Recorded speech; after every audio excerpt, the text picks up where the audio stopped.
Bem, o que aconteceu com o governo que desistiu de comemorar os 60 anos do 31 de março de 1964?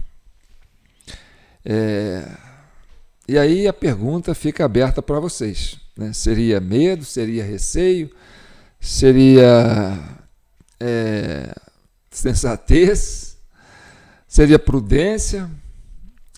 Então, esse é o tema do vídeo 221 da Comissão Cidadã de Inquérito, a comissão criada para chegar à verdade e pacificar o país, tá certo?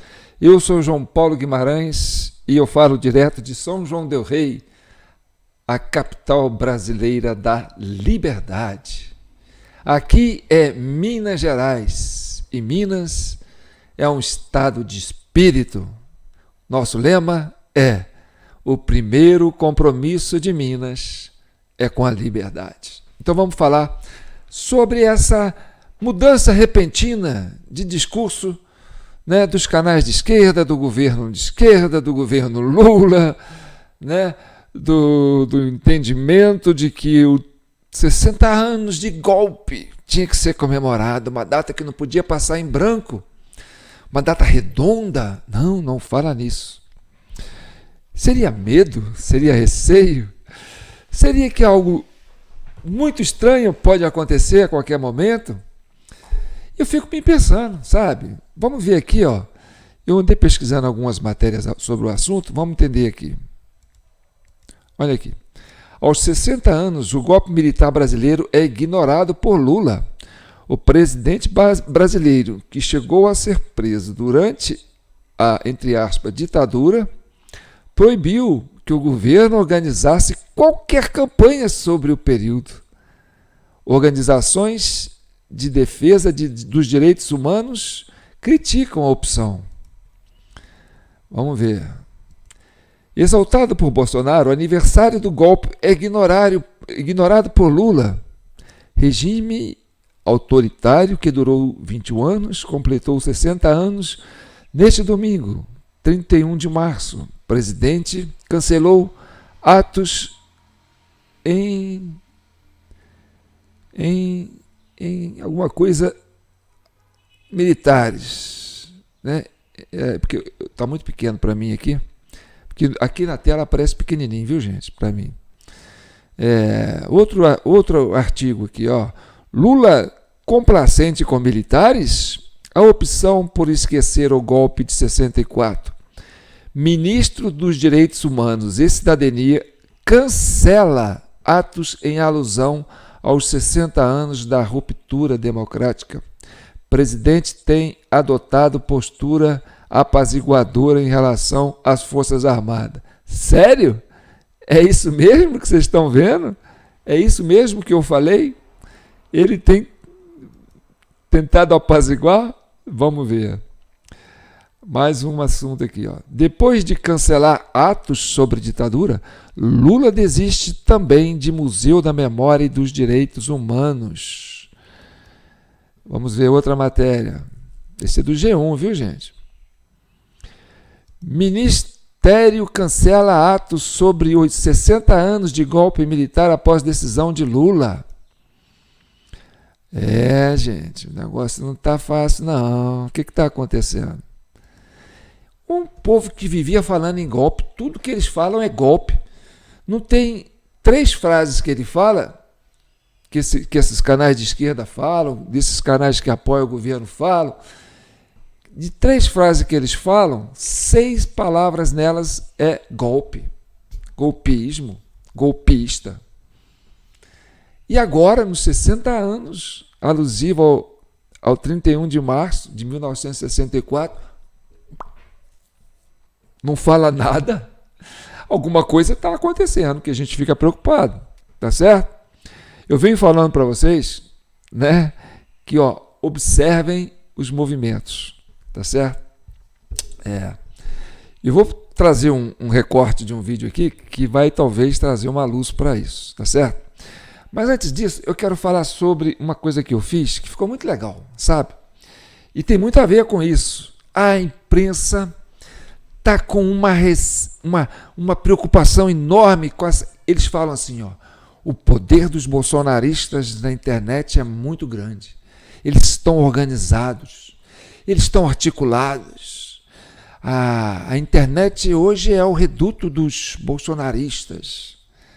E aí eles ficam para entender, né? Que lá, e aí a gente percebeu no começo do governo Lula, né? A intenção de colocar um freio de mão na internet, de acabar com a liberdade de expressão. Hoje eles falam, não, os bolsonaristas estão muito organizados. Apesar de tudo, o Bolsonaro está com prestígio, as pesquisas colocam o Bolsonaro lá na frente e o Lula caindo. O que está acontecendo com esse Brasil, gente? A gente não consegue entender. E aí eles falam, o que acontece? Nós temos que entender o que acontece nas redes sociais, na internet. Por que os bolsonaristas estão tão articulados, tão organizados? Bem, gente, é simples. Eu digo para vocês. A sociedade brasileira tenta defender a verdade. E essa mídia que apoia o governo, que recebe para isso, tenta defender a narrativa. O que é mais fácil? Você defender uma verdade absoluta, transparente, assim, latente, gritante, ou tentar sustentar uma narrativa mirabolante, extravagante, sem nexo, sem coerência. É lógico que a sociedade tem razão.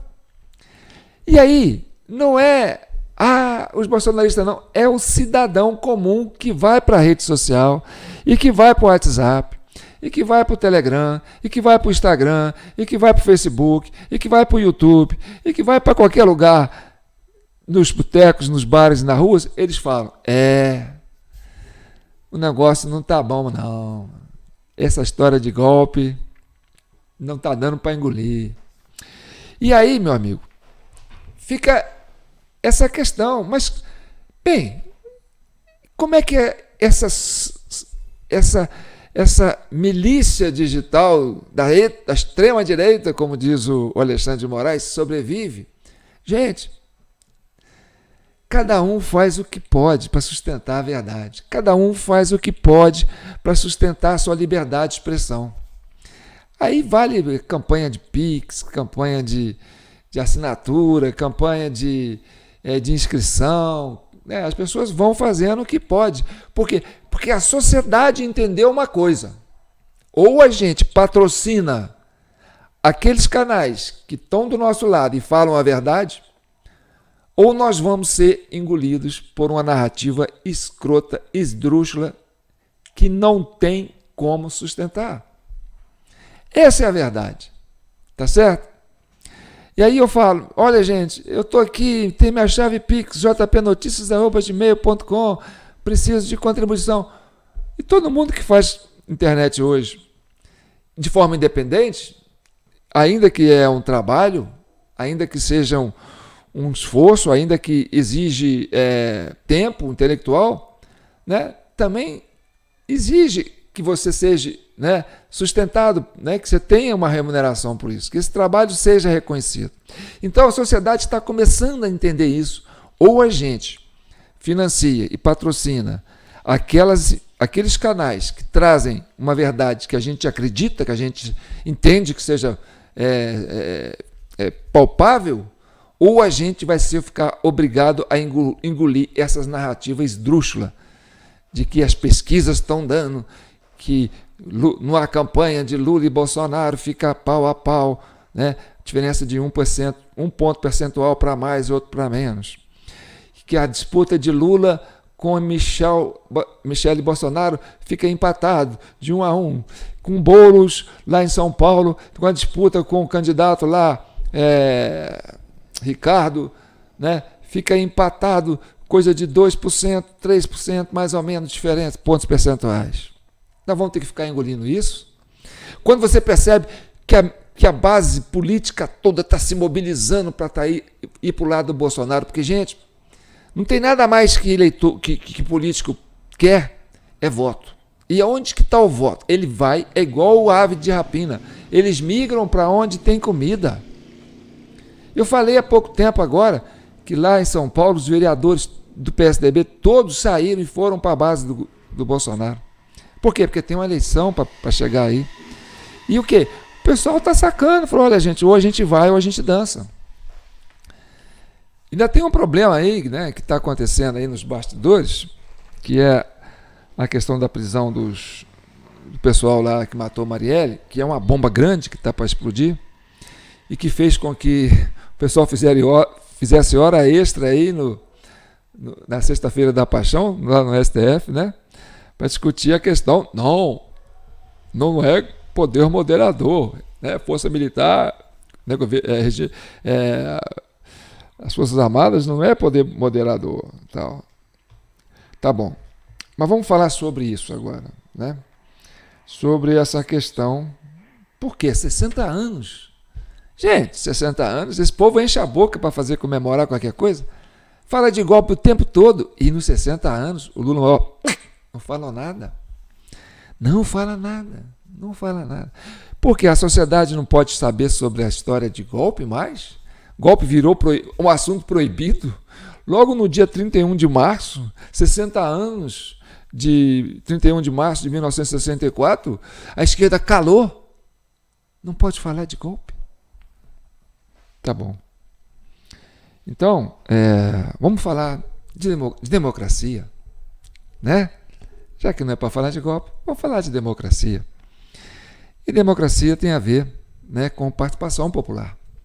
Tem a ver com cidadania, né? Tem a ver com consciência, tem a ver com comprometimento, tem a ver com participação, tá certo? Então, eu chamo a atenção para vocês porque tem as mídias alternativas, né? Que o inquérito da fake news está querendo dizer que isso aí é fake news, isso aí é contra-informação, isso aí é mentira, né? Mas não dá mais para tampar o sol com a peneira. E a gente aqui da Comissão Cidadã de Inquérito e os nossos membros que estão no Brasil inteiro, que correspondem com a gente, que interagem com a gente, que trocam informação com a gente, já amadureceram para esse problema, já entenderam essa questão. Até porque a comissão nasceu para pacificar o país. A gente não está aqui para pôr fogo no parquinho, a gente não está aqui para comprar briga com ninguém, a gente não é contra ninguém da esquerda, não é contra ninguém da direita, entendeu? A gente quer a verdade, mas a verdade em prol da sociedade, como um todo. É hora de tirar as máscaras, é hora de baixar a guarda, é hora de entregar os pontos, é hora de abrir o jogo. Então vamos lá, tá certo? Gente, essas pesquisas que estão aí dizendo sempre que está empatado, é coisa de diferença, desconfiem. Sabe por quê? Porque foi assim em 2014, foi assim em 2018, foi assim em 2022, né? Foi assim em 2010. Então, essa coisa do empatado, dentro do contexto que a gente entende, tem a ver com isso aqui, ó. Nós fizemos um relatório que explica esse negócio do empatado, certo? Tecnicamente empatado. Vocês vão entender a hora que vocês começarem a ler esse glossário de um relatório chamado O Mesário Pianista, um estudo profundo, feito a várias mãos por brasileiros do Brasil inteiro, que trocaram informações com a gente, e nós conseguimos chegar a essa análise concreta, né, de algo que vem nos perturbando há quase 2 décadas ou mais, e que agora a sociedade amadureceu e passou a entender esse problema, tá certo? Mas o que é o mesário pianista, João? Bem, esse termo mesário pianista foi forjado por Sua Excelência Ministro Gilmar Mendes, o decano mais antigo, né, do Supremo Tribunal Federal. Né, o último, né, o primeiro que entrou desses que estão aí, né, e ainda não saiu, e que está vulnerável também, viu? Ele está muito exposto, ele e um outro ministro aí. Bem, o que diz esse relatório do mesário pianista? O que é o mesário pianista? O mesário pianista é aquele mesário que trabalha nas nas sessões eleitorais, e que com a digital dele, ele consegue substituir a digital do eleitor, e aí ele pode interferir na autonomia da urna eletrônica e votar no lugar do eleitor. E quando se chama pianista, é porque ele aperta aquele botãozinho lá com o dedo muitas vezes. Ele usa a digital dele muitas vezes. Por isso que o Gilmar Mendes falou, o mesário pianista. Tá certo? Isso vem acontecendo desde das primeiras eleições com a urna eletrônica. A gente viveu isso. Tá certo? Sobreviveu a isso. As duras penas, e esperamos que a partir de então nós possamos amadurecer e que isso não venha a ser mais um problema para a sociedade brasileira. Por isso que nós defendemos a pacificação. Por isso que não tem comemoração no 31 de março de 2024 sobre golpe. Sabe por quê? Porque, como diz Lula, né, democracia pode ser relativa e golpe pode ser relativo, depende, né, de como você encara essa questão do golpe. Então, é importante você entender o que está nesse relatório e por que hoje a sociedade brasileira tem uma oportunidade ímpar de avançar, como nunca, para resolver esse problema.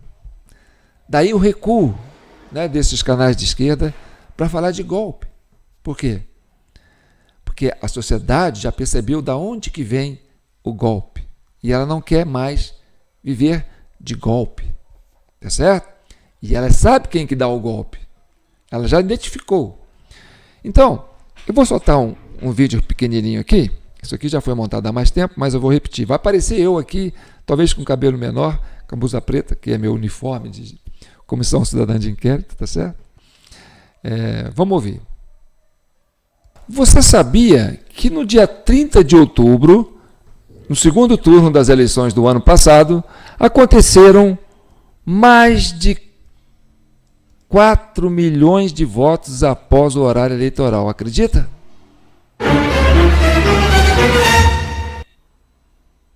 Nope. Se nós tínhamos 60 milhões de votos para o Lula, 58 para o Jair Bolsonaro, faz as contas. Então, hein? Para onde será que foram esses 4 milhões de votos? Pensa comigo.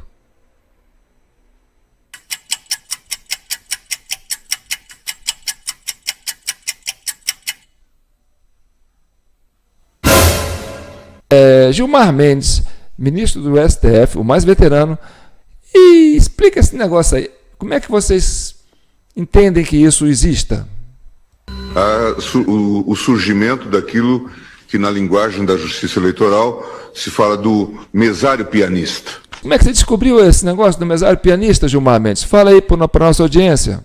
Esse mesmo eleitor que justificou a ausência tinha votado. Agora, Flávio Dino, você que está começando aí no STF, explica para a gente, é possível acontecer mais de 4 milhões de votos depois que encerra as votações, que fecha a zona eleitoral? O que acontece hoje? Das 5 horas da tarde, o mesário verifica lá em consórcio com os fiscais, verifica os eleitores que não compareceram, porque não foram, porque morreram, porque viajaram, com o número do título ele libera a urna eletrônica e vota quantas vezes ele quiser. Alexandre de Moraes, o que você tem para falar sobre isso? Só que isso não é problema da urna eletrônica, isso é problema da pessoa. Ah, entendi. Então o problema é da pessoa. Mas será possível que a gente pode auditar esse sistema eleitoral e descobrir para onde foram esses 4 milhões de votos que aconteceram após o fechamento das sessões eleitorais? Vamos consultar então o presidente do STF, Luiz Roberto Barroso. A urna possui um arquivo que é chamado de log da urna. Ele é igual à caixa preta de um avião, ou seja, registra todas as operações realizadas na urna. Horário em que foi ligada, horário em que o primeiro eleitor foi habilitado e assim sucessivamente até o momento em que ela for desligada.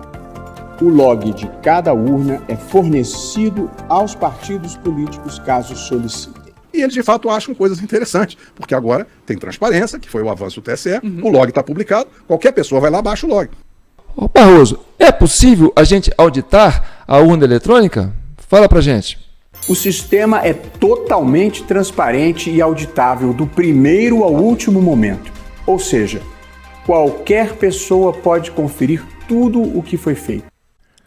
E agora vamos ouvir do ministro Dias Toffoli qual que é a diferença do voto impresso para o voto eletrônico.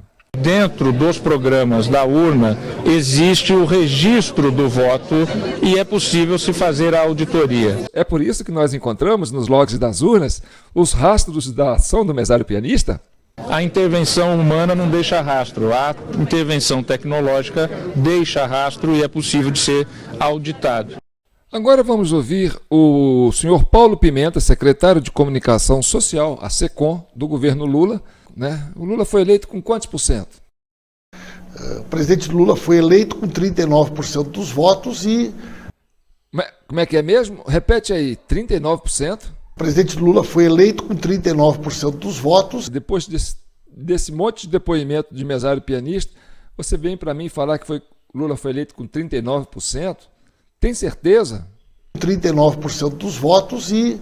A primeira pesquisa desse ano já mostra a aprovação do governo na casa de 55%. Né? Quer dizer, 1/3 das pessoas que aprovam o governo não votaram no presidente Lula. Você falou que 1/3 dos 55% não votaram no Lula, então 2/3 que votaram no Lula, 2/3 de 55% é 36,6%. Decide, o Lula foi eleito por 36,6% ou 39%? O presidente Lula foi eleito com 39% dos votos. Ou seja, aproximadamente 1/3, não é isso? Redonda para cima, para dar um pouco de moral. Entendi. E conseguimos concluir o relatório da Comissão Cidadã de Inquérito sobre a questão do mesário pianista. Então você passa o olho rapidinho para você ver.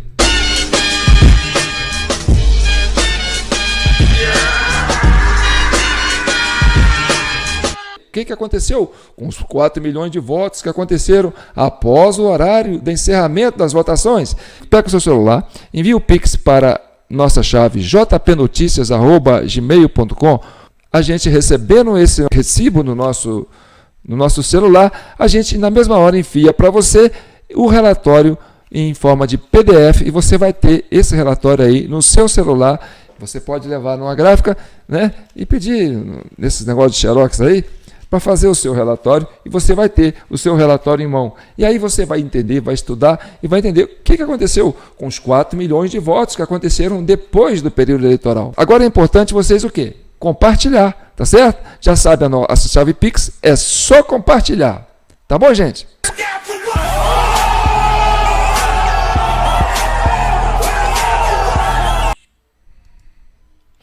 Eu recebi um contato de uma pessoa, né, que ficou conhecido agora, gente boa pra caramba, lá do Nordeste. E ele falou assim: João Paulo, na época eu apostei que o Bolsonaro não perderia essa eleição. Né, e eu apostei e perdi. Eu tive que pagar. Eu apostei 3 milhões e paguei com imóveis. Mas eu paguei, porque aí eu paguei falando assim: se houver algum indício de que não foi honesto essa votação, eu quero meus 3 milhões de volta. Ele falou para mim.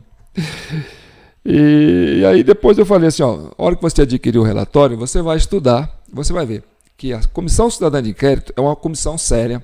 Nós tivemos aí a fala de 6 ministros, nenhum eleito, nenhum indicado pelo Bolsonaro, nenhum de direita, todos da esquerda.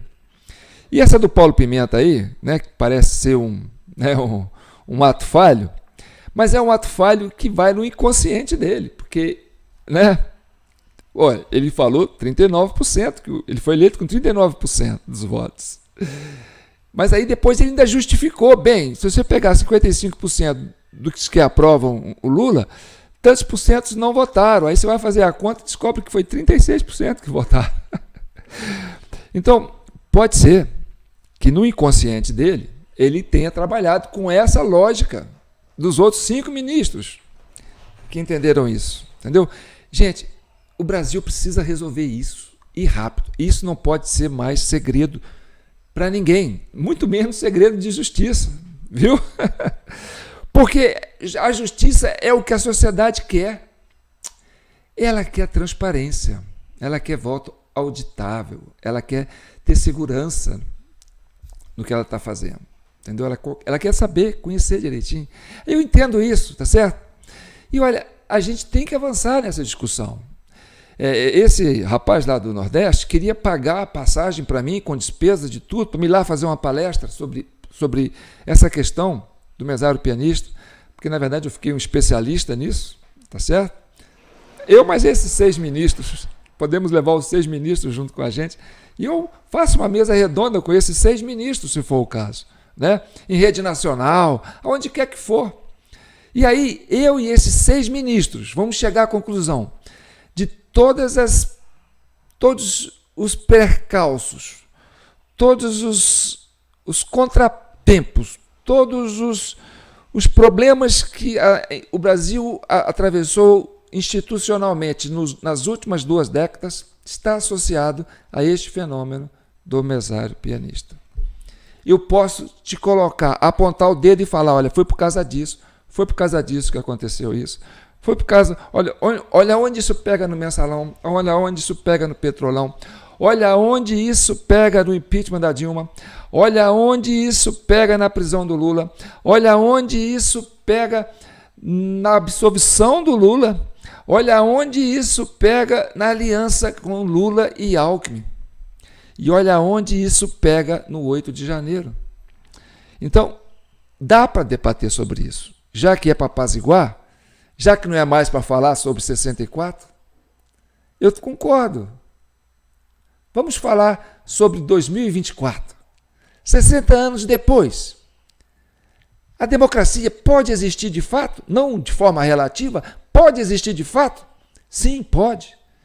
E eu estou aqui disposto a fazer isso. Eu, você, cidadão. Esses 6 ministros que colaboraram aqui com a CCI, com esse pronunciamento, você adquirindo o nosso relatório e entendendo tudo isso, é muito simples. É só repetir aí, ó. Manda um pix de R$20 para jpnoticias@gmail.com a título de contribuição. Depois pega o recibo, manda para o WhatsApp 999618000, né, prefixo 32. Gente, JP Notícias é tudo minúsculo, sem acento, tá certo? JP Notícias vem de João Paulo. Mas meu nome de batismo é João Batista Guimarães, tá certo? A hora que aparecer a chave lá, vai aparecer lá no Nubank, né? E vai aparecer o meu CPF, João Batista Guimarães. Mas meu nome de mídia é João Paulo, tá certo? É o pseudônimo. Todo mundo arranja um nome para poder preservar um pouco da sua intimidade, tá certo? Então, 31 de março de 2024. 31 de março de 1964. Eu tinha 4 anos. Eu já tinha nascido. Vou fazer 64 anos. Eu vivi todos esses anos. Eu conheci toda essa história. E, desde 64, o que o Brasil buscava é democracia. E nós estamos 60 anos depois, ainda falando de democracia relativa. Mas agora, já que baixaram a guarda, vamos falar de democracia 100%? Eu estou disposto. Pode me convidar, tá certo? Eu aceito participar de qualquer debate, de qualquer programa, com qualquer um desses seis ministros, e nós vamos pacificar o país, tá certo? Fiquem com Deus e que o manto de Nossa Senhora proteja e abençoe todos vocês. É a Páscoa, gente. É a Páscoa.